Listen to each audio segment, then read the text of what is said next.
एक घने भयंकर जंगल के दिल में एक जगह थी जहां कुछ ही लोग साहस करते थे। भूतिया जंगल, जिसे उसकी अजीब खामोशी और भूतों की सुस्पष्ट चिन्हों के लिए जाना जाता था। पुराने पेड़ों में छिपे भूतों के बारे में किस्से सुनाए जाते थे, जो अज्ञात यात्रियों को अपनी परीक्षा में फंसाने के लिए उनकी प्रतीक्षा में रहते थे। एक चांदनी रात को एक साहसी दिलों का समूह ने भूतिया जंगल के रहस्यों को खोजने का निर्णय किया। वे फ्लैशलाइट्स और स्टील के तंबू से संयुक्त होकर अंधेरे में ढके, सिर्फ ऊपर के तारों की हल्की चमक से मार्गदर्शन करते हुए अंधेरे में गिरे। जब वे जंगल की गहराई में और अधिक गहराई में प्रवेश करते गए तो उनके ऊपर गाढ़ा धुंधला एक अनुभूति बिछ गई।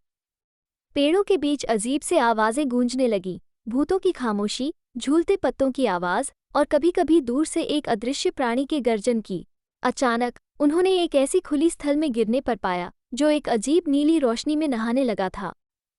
केंद्र में एक प्राचीन उलझे हुए पेड़ था, जिसकी टेढ़ी मिर्ची डाली ऊपर की ओर बढ़ रही थी। इसके छिले में चित्रित थे अनसुलझे प्रतीक और अजीब निशान, जो एक अंधकारिक और भयानक अतीत का संकेत कर रहे थे। अपने कांपते दिलों की चेतावनियों को नजरअंदाज करते हुए समूह ने आगे बढ़ा, जिसे वे समझाने में सक्षम नहीं थे। लेकिन जैसे ही वे जंगल में प्रवेश करते गए तो उन्हें जल्द ही महसूस हुआ कि वे अकेले नहीं थे। पेड़ों के बीच छायादार आकृतियां उड़ रही थीं, उनकी आंखों में दुष्ट इरादे की चमक। धुंधले अवतार में भूत उस धुंध से निकले, उनकी विलापयुक्त क्रांतियों ने साहसी वाणिज्यों की रीढ़ को ठंडा किया। हर कदम पर जंगल अदृश्य भय के साथ जिंदा होने लगा और समूह खुद को डर और निराशा के एक सपनों की भूतिया में फंसे हुए पाया। वे एक निकास की तलाश में थे, लेकिन जंगल का पकड़ निरंतर था, जो उन्हें अपने गाढ़े गले में फंसा लिया। जब सब उम्मीद खो चुकी थी तो वे जंगल के दिल में एक प्राचीन मंदिर पर पहुंचे।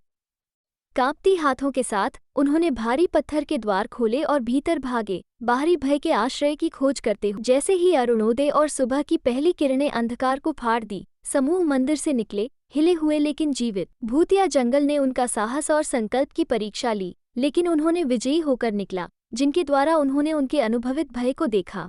यद्यपि उन्हें उस दिवस के भय को कभी भूला नहीं जा सकता था, लेकिन उन्हें पता था कि वे अपनी भय का सामना कर चुके थे और इसके लिए मजबूत हो चुके थे। और जैसे ही वे जंगल को पीछे छोड़ देते तो वे भूतिया जंगल के रहस्यों के प्रति एक नई सम्मान लेकर चले गए, जहां अंधकार और प्रकाश निरंतर संघर्ष करते थे।